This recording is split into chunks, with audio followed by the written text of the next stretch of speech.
Good morning, good afternoon, or good evening.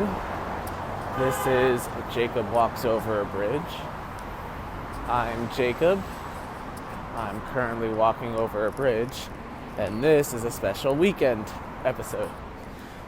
You heard me right, weekend. I am currently walking over the Queensboro Bridge on a Sunday. It's a beautiful day today. Probably high 50s, low 60s. Not a cloud in the sky. Now I'm finally going to get through this whole bridge walk without sniffling. Now, I'm sure you may all be wondering what I'm doing walking over the bridge on a weekend. I'm sure you think I have better things to do with my time. Well, you're probably right, but I half was volunteered to do some work over the weekend, and I guess I'm being that good little cog in the machine and making my way to the office. And just because it's the weekend doesn't mean I can't skip on my duties for walking.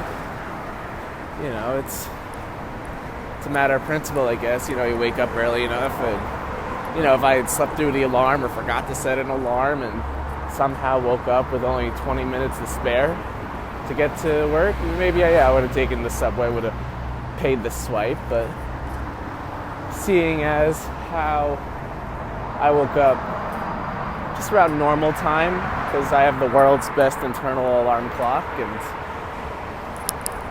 nothing else to do this morning, so why not go for a walk? It's something that brings me happiness and joy.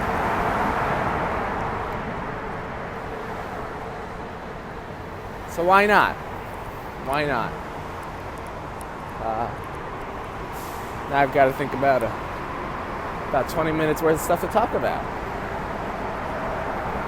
That's the great thing about podcasts. You get to talk about so much stuff.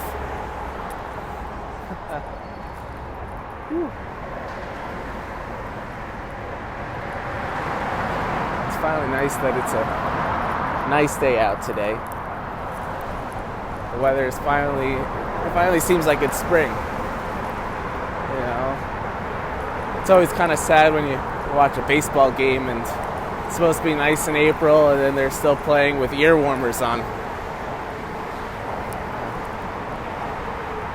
But it's a nice day. Nice day. Probably the hardest thing I've been doing these days is looking for a new apartment. The apartment search is, not necessarily a year-long thing, a year-round thing. There have been times occasionally over the last few years while I've had an apartment and knew I was staying in this apartment for a while, where I was still browsing, I was still taking a peek at what was on the market, what was available. Not necessarily because I thought about ditching the apartment I'm in now, but just to keep tabs on the market, just curiosity. Always wondering what's out there, any cool spots. If my lease suddenly ended in the middle of March instead of when it does now, what would I go for?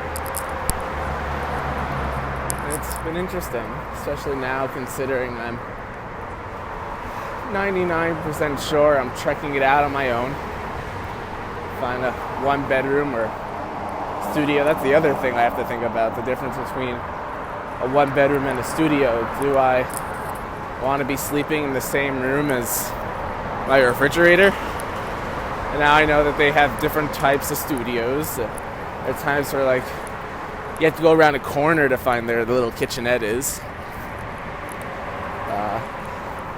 They're all not necessarily, little hallways. I know when you go onto the tabloid news sites, they'll sometimes call to attention those tiny micro studio apartments where looks like you might as well, live in a friend's closet than live in your own studio paying New York City rent prices, but that's, those aren't the norm necessarily, at least from what I've seen. And I think, for what my budget is, I think that I can get a decent studio anyway. At least if I wanted to stay in Queens, it's probably a one-bedroom. Those are, I guess you don't see many studios. It's not really at least where I am in Queens, it's not really a studio neighborhood. Well, unless you count the television and movie studios that are right by there. I do live, sometimes you'll see trailers with names of shows I've heard before parked around. So there are actually a couple of movie production studios around. But studio apartments, on the other hand, are not as easy to come by in my neck of the woods as compared to Manhattan. If I were to move to Manhattan, there's a fairly good chance I would not be getting a one-bedroom. A one-bedroom in Manhattan probably costs more than the filters I put on for my price range. It's definitely north of that. I don't want to be one of those people who, I know that I'm privileged and I make enough to be having this discussion. I make enough to be able to afford to live on my own in the city with some to spare. I recognize that. So with that in mind, and with that position, I don't want to have to put myself voluntarily in a spot where rent takes up a disproportionate amount of my paycheck. I want to be able to do fun things and go places, eat food that's not prepared by me. That's the biggest draw, I guess. You want to be able to go to a restaurant, eat my way through the city and other cities. So having enough money to do that is nice. So rent, while I can afford something that's decent, I don't want to go above and beyond my means. You know what I mean? Yeah, I've been searching for a while, but now it's starting to feel a little more serious. I'm starting to check a little more often, scrutinize pictures a little bit more, read the descriptions where I may not have before.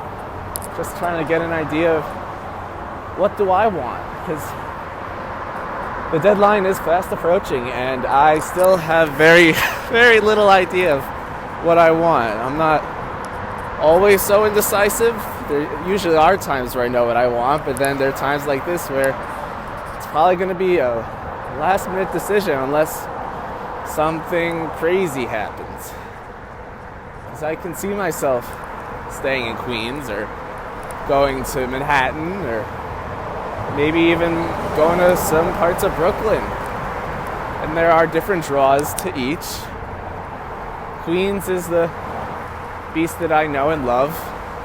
I've lived here now in Queens. I still stay here because I'm still on the Queens side of the bridge. I've lived in the borough of Queens for roughly a little under 3.5 years. It was the winter of 2016. It was the biggest snowstorm the city had ever seen. And the day after, I went to go check out an apartment. You can imagine that, that was a whole shady deal with that one. That was my first time going around. I found a place with a coworker. We thought we'd check it out. Both fresh out of college, didn't really know what we were doing necessarily. So we go to the realtor. We check out this place. It's an okay place. It's rent stabilized. It's well within our budget. It was in the front of the first floor of this building, very old. It was pre-war, and I'd probably wager that it had not been renovated since before the war. The floors creaked. There were certain floorboards you didn't want to step on unless you wanted to fall through to the basement, which I did not want to do. So we get there, we check it out. I liked it more than my future roommate. But then we get back and she's like, yeah, I'm going to be showing this to someone else today, and if you want it, you're probably going to have to put down the money now. And we had no idea that was coming. And so we sat down, we went to taco place, and over some carnitas, we hashed it out and realized, this probably is the best place for us. So we ran around to some banks. We didn't have a check. I don't think we had our checkbooks with us, and we obviously didn't have thousands of dollars of cash on us. So we visited some ATMs. We took out as much money as we could, which they took as a down payment, and then we paid the rest the next day. And that's how we got that apartment. It was probably the most stressful time of my life. One of the most stressful times of my life. I don't experience the feeling of stress too terribly often. I know that that's a blessing, but also a curse, because when it does happen, I have no idea what that means to my body. For the first, because I was in college, for instance, I was a creative writing major, and there's not much work in terms of, there's a lot of work. I'm not going to downplay the amount of time I spent writing or reading, a lot of reading, just that general stuff. But it's not like I was pre-med. I wasn't dying in organic chemistry like many of my friends were. So I would see my friends losing their mind over tests, and just like they wouldn't eat all day, they would just hold themselves up and be miserable. And I was really curious. I didn't know why they were doing that. I didn't know I knew why they were doing that. I just couldn't commiserate with them because I never experienced that. And flash forward to this first apartment where we saw it was the end of January, and they wanted us to move in beginning of February. So this was we had a whole week to prepare to move out of our parents' houses and just be adults. And it took some frantic trips. We went to took a trip to the mattress store, had to get boxes, had to decide quickly what I wanted to keep, what I wanted to keep at home or take with me, get a moving truck. So there's a whole big to do in just a week, and that's a lot, especially when you weren't really thinking about that. Honestly, I went on a whim to check out this place with him. I wasn't expecting 100% just to be moving out at that time, but it just happened that way. My parents were happy, to get me out of the house, and I know they were saying, "Oh yeah, you could stay as long as you want, but let's go check out neighborhoods so that way there are other places out here aside from our place." So they were happy to see me go, but that was still a stressful week for everyone. They probably thought I was getting into something I didn't want to get into. We only stayed there for a year. We ended up moving on to bigger and better things. Well, not bigger. The apartment we moved to was recently, renovated this century, but probably about half the size as the original apartment, which had its pros and cons, of course. But the process was a little bit smoother once we were a little bit experienced and knew what not to do when it came to looking for apartments and such. But yeah, that's the story of my first living situation in the city. So that's what I would leave behind if I left Queens. All those stores. Oh, of course I wouldn't be leaving them behind, but they'd be across the river somewhere, or who knows? It all depends where I end up. I could stay in Queens, then, which the pros of Queens are, it's an outer borough. It's quieter. It has more of a neighborhood feel as opposed to something that's gargantuan. There's no big buildings anywhere close to where I am. It's I know the places to eat. I know where to do my laundry. I know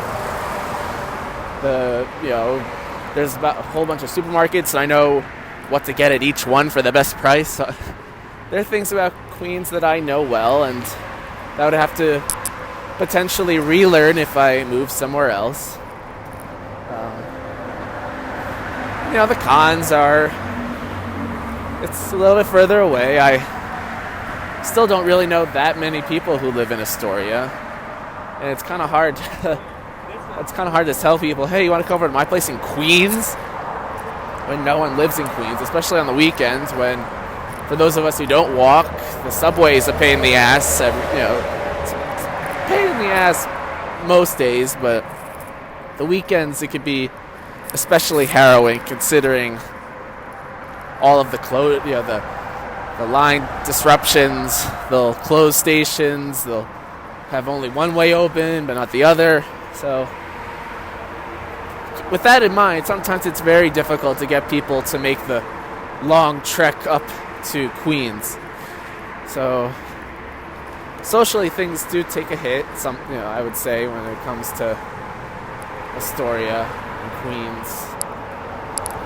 I still love it. I love the neighborhood that I'm in. I love the proximity to Citi Field. That first year I lived in Sunnyside, which is right on the 7 train for the subway, which is the same line that takes you to Citi Field. There were quite a few days where I was like, I have nothing else going on right now, or I worked so late last night that they're telling me to stay home this morning, but I woke up anyway because I have the world's best internal alarm clock. Nothing else to do this morning. I'm going to go to that day game. It happened to me quite a few times, and it was a sad. That 2016 was a bad year for me and working late because it happened a lot.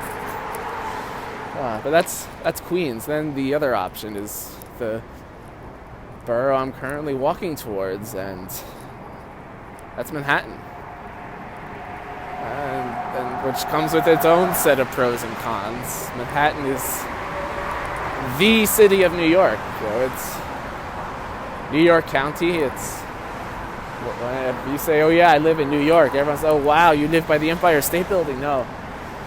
Well, I work by there, but I could live there potentially. There are apartments right by the Empire State Building. I've been in a couple, but it's not a place I'd want to live near necessarily. There are a few neighborhoods that with my budget are most accessible to me, and if I want to stay anywhere south of 170th Street, I'd probably be living in maybe the Upper East Side, Upper West Side.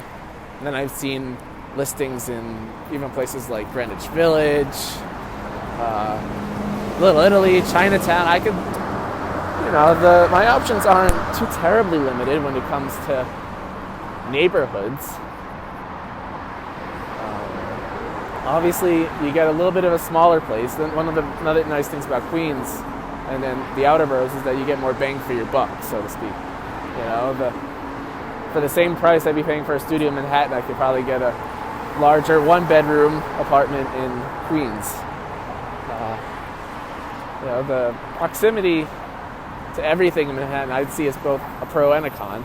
It's nice to be closer to things. It's nicer, I don't have to come into the city on a weekend to go to work when I'm already in the city. So there's not much, mentally I guess there isn't so much of a leap for that. And then that proximity is also of a con, where it's nice to be able to go away from where I work and where I play occasionally. It's nice to be able to go to Astoria and have it be this calm place where, you're not here to work, you're here to live. So that's definitely, I'm sure I'd get used to it once I'm there for a little while, and I'd be a man of Manhattan instead of a man of Queens. I guess just that the differing mindset of where you are versus where you work. I even did once, as an experiment, just walk around the Upper East Side one day just to kind of get a feel for what it would be like to live there. I was walking around, just imagine if I was walking, I took the subway up, and I was like, just imagine you're coming home from work and, put yourself in those shoes and just imagine that.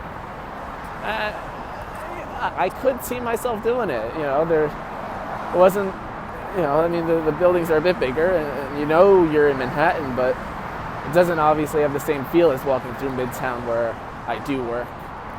So I guess with that in mind, I can see myself living there, and I haven't stopped looking at apartments yet for that neighborhood. But there's also the fact that it just also didn't feel 100% right, and that's something that could change over time. I know that. That's like where when I went to Emory for undergrad, and I was like, Emory was the right choice for me. I felt like I was at the right spot. I probably would have felt that way in almost every school I went to. I'm very flexible that way. I'm very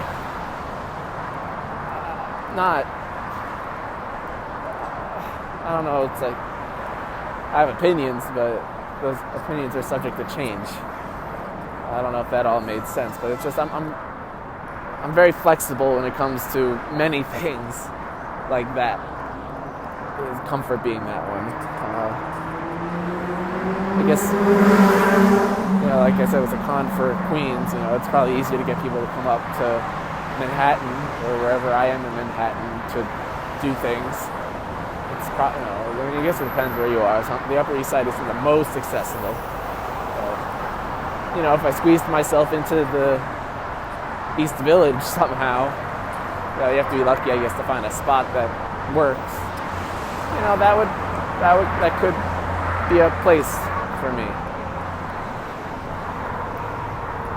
And I guess the last borough I'd really consider is Brooklyn, and it's a funny thing with Brooklyn, where before I moved out originally, I thought that's where I was going to end up. That's where I thought everyone ended up when they moved to the city. I didn't even consider moving to Manhattan. Queens didn't really seem likely. It wasn't until the guy I was going to be living with wanted to, tell me he was looking at Queens because it was easy for him to go back to Long Island where he was from, and that's the first time I really even considered moving to Queens. I had no idea about neighborhoods, no idea about this or that. I was just lucky we ended up in a nice one. At least one that I was happy living in. Brooklyn's interesting, where I guess now I haven't lived there, and it's just everyone lives there. It's like, why would I want to live where everyone wants to live? If everyone's doing this, I often do the other thing. It's bad, especially when the thing that everyone's doing is good. Like when I was growing up, if I was out to eat and someone ordered something I was thinking about getting, I was like, I'm not getting that now. Or when I had to pick a foreign language in middle school and the vast majority of students were taking Spanish, I don't want that, so I switched to French. And I've had to live with the repercussions of these things for, learning French or, eating something I may not have wanted originally, but that's just how it goes when it comes to my decision making. I guess that could come into play with Brooklyn. It's irrational, especially because a lot of my friends live in Brooklyn. If I were to move to Brooklyn, it'd be very easy to hang out. Brooklyn also has a great restaurant scene. There's a music scene, which almost doesn't exist in Queens. There was that one silent disco I went to, which was fun. But Brooklyn is nice. It's a nice borough. I like to go there. The only thing is that with a lot of the neighborhoods, they'd be way too far to actually walk to work, which is something I like to do. To give you an idea, I live around 5 miles walking distance, from door to door. And that's probably the max. It takes me max distance that I want to walk. It takes about altogether about an hour and a half plus, depending on how fast I walk. This talking about doing this podcast does add a little more time because I'm not walking as quickly on the bridge. But yeah, definitely. I mean, I'd have to probably either live in Brooklyn Heights or Williamsburg to get that same, this anywhere close to that same distance. And those neighborhoods, while they're very nice, they aren't the easiest to get a place with my budget. Brooklyn's always going to be a place I like to visit. Will I move there? I won't say no right off the bat. When I look at apartments, I don't narrow it down. At least initially, I don't narrow it down by neighborhood. I look at the whole map. I look and see what's available everywhere. And if the right place popped up in Brooklyn, then yeah, why not? Make the move. I'm sure I'll have a lot of happy friends then. Or upset friends. Maybe they like the distance. Well, on that note, I found something to talk about for 20 plus minutes, and my time on the bridge is coming to an end. I'm very happy to have spent it with you, and I'm fairly certain I'll be talking to you again when I walk the bridge again. Until then, adieu.